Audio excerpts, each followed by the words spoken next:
Hello my people, how una day? Thank you all for tuning in into this our channel. Good morning, good afternoon, good evening, depends on the location where you dey watch me for. From this our channel, now here we dey bring news, we dey react to videos, celebrities matter when they happen for inside Obodo Naija, and we dey bring out the con dey give una as e dey hot. So my people, I get interesting video when I want make we all watch.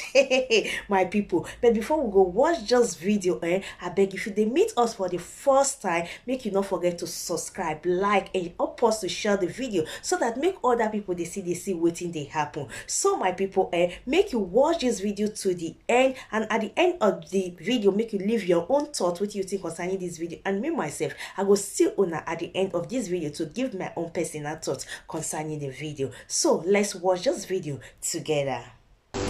Of that section, some of which I consider partisan, but I of the view that the key word there is "and." It says the 36 states of the Federation and FCT Abuja. When you look at the definition of "and," it means something in addition to or apart from, which to me presupposes that apart from having 25% in 24 states, you must also score 25% in Abuja. And there are so many authorities on this point that had interpreted the word "and."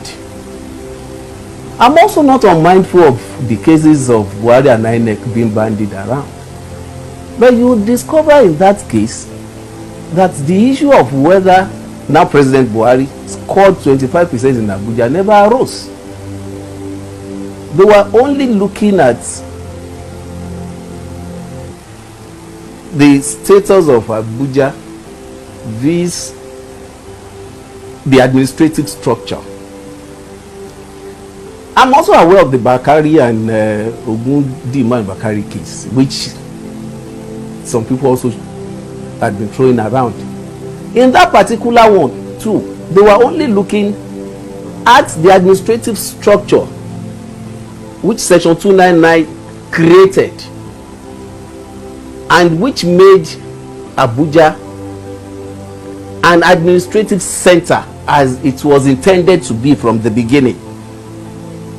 So to now read section 299 into 1342B, in my own view, is expanding or imputing into what is not in section 1342B into it. So since the words are very clear, we use the literal rule of interpretation, and since the latter part of that provision specifically mentioned Abuja, it means you construe it in such a way as to exclude the 36 states earlier mentioned. So my own position, subject to what the courts eventually decide, is that you will need the 25% in Abuja in addition to scoring 25% in 24 states. But what about the argument that it was not the intention of the drafters of the Constitution for Abuja to have a special status? I don't subscribe to that perspective as well. As far as I'm concerned, Abuja has not been given any special status by virtue of section 1342B. We have similar provisions in the 1979 Constitution, but they did not include Abuja. We have similar provisions in the 1989 Constitution. It also did not mention Abuja. However, you will see that because of the 12 to 3rd crisis, which the section 126 of the 1979 Constitution threw up, they tried to cure it in the 1989 Constitution by saying that in a situation where there is a fraction, as we had in 79 in Kano in 79, that where there is a fraction, it will be appropriated to the next nearest figure. You could see that the intent of the drafters of that particular section was to cure the crisis that arose from the interpretation of the 1979 version. In this instance, As at the time the 1999 constitution was done, the Federal Capital Territory had already been moved to Abuja. Under the 1989 and 79 constitutions, the Federal Capital Territory was still in Lagos. And of course, Lagos was also listed as one of the states of the Federation. However, by the time the 1999 constitution came into being, Lagos had ceased to be the Federal Capital Territory. It has now become Abuja. So there is a need to include it, not to create a special status. It was just an inclusion, to include it and expand the previous similar provisions in 1979 and 1989 to include Abuja. And let me give you this. Go to the definition sections of the constitution where the states were listed. Abuja is not listed as a state. So for all intents and purposes, I can't think and I won't subscribe to the view that the drafters of that section intend Abuja to be read together with the other 36 states. Anyway, like you said, we'll wait for the courts to decide on that. But one other issue that the presidential and national assembly elections threw up is the issue of the electronic transmission of results from the polling units directly to the INEC's IREV. Looking at the provisions of the Electoral Act, what effects do you think that delayed transmission will have? As a matter of fact, I am unable to see how the delay has occasioned any injustice from my perspective and from where I voted. But I've also come to hear and read of complaints of situations where those results were not uploaded at the polling unit. I've also read, I believe it is true, the comment attributed to the INEC chairman that it is not compulsory that those results be uploaded at the polling unit. I am however unable to agree with him, because my own view about section 61 of the Electoral Act is very clear, though it also now gives the commission the liberty to prescribe the mode of transmission. But in doing that, the commission will also have to be guided by its own guidelines. If you read section 34 to 38 of that guideline, it clearly states the mode. And I don't think the chairman will be right to say that it allows them to do things which are outside that section 34 to 37 of their guideline.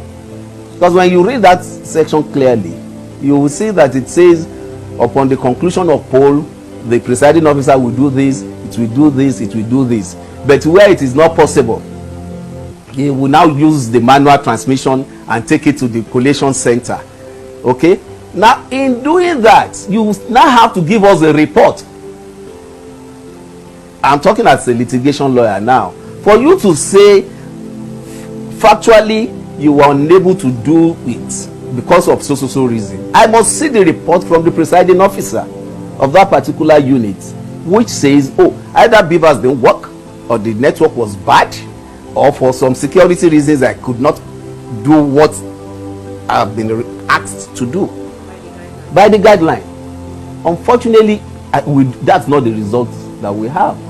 So for me, it will be too adventurous to subscribe to that view that it is not necessary to post or upload your results at the. After all, what is the essence of the beavers?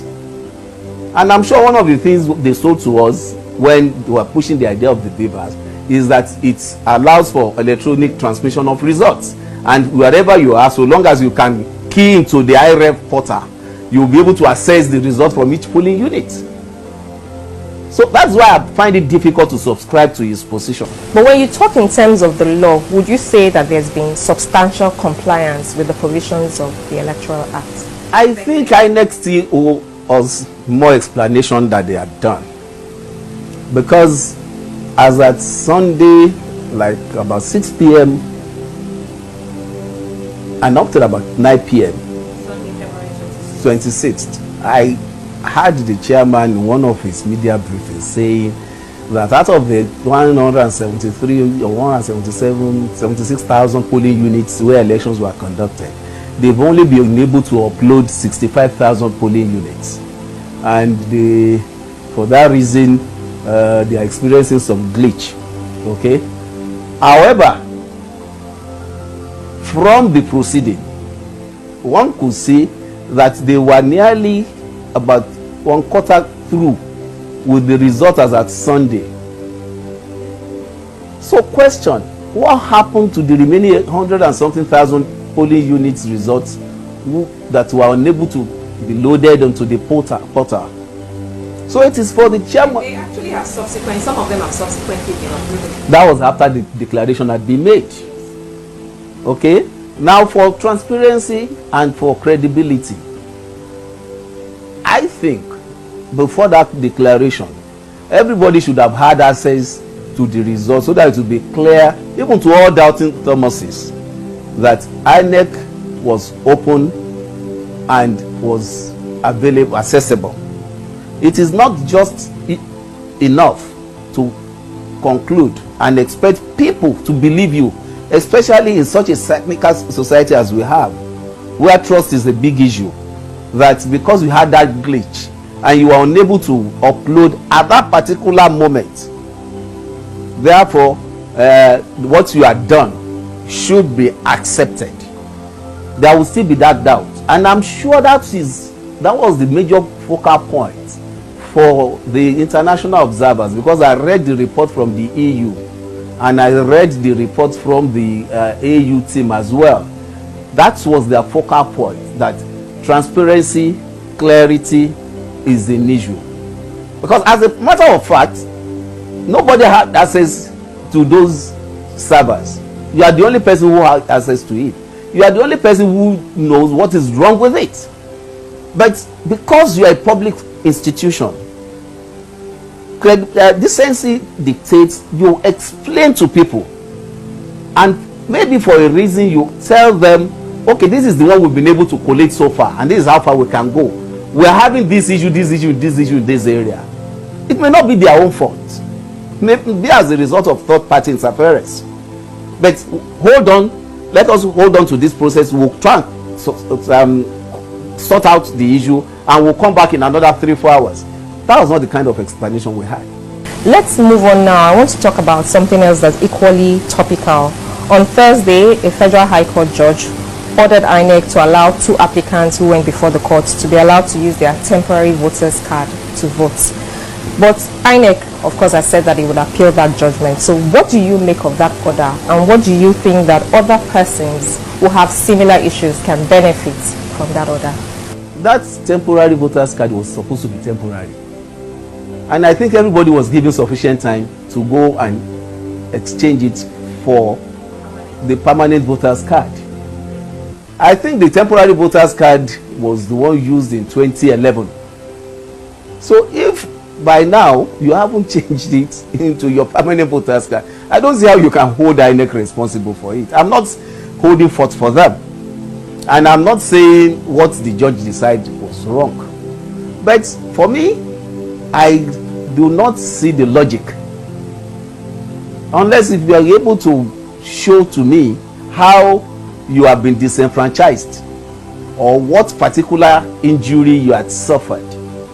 Finally, Leonard Silk, attention has now shifted to the courts. There are a lot of cases in courts from the fallout of these elections, and some people have said that the judiciary has no business determining winners of elections, because it appears that we now have a lot, what some people will call court-appointed winners. What do you make of that? We should all realize that the judiciary is our last hope, and if by error of commission or omission we destroy that temple, it will be an easy recipe for crisis and chaos. An example is the recent currency swap case, and you see the way the Supreme Court came in to provide a soft landing for the presidency although unfortunately they didn't seize the advantage. We should realize that the courts are there to administer justice based on facts presented before them. Do you know the reason why they put a blindfold to my Lady of Justice? They are supposed to close their eyes and their ears. I like that you said they are supposed to. Yes, they are supposed to close their eyes and their ears So that they can do justice. so that they can do justice the way they see it, without fear or favor. Now, when you start clustering them with blackmail, smack remarks, they are human beings like you and I. They read papers. They also go online. If they don't, their children do. We need to be fair to them.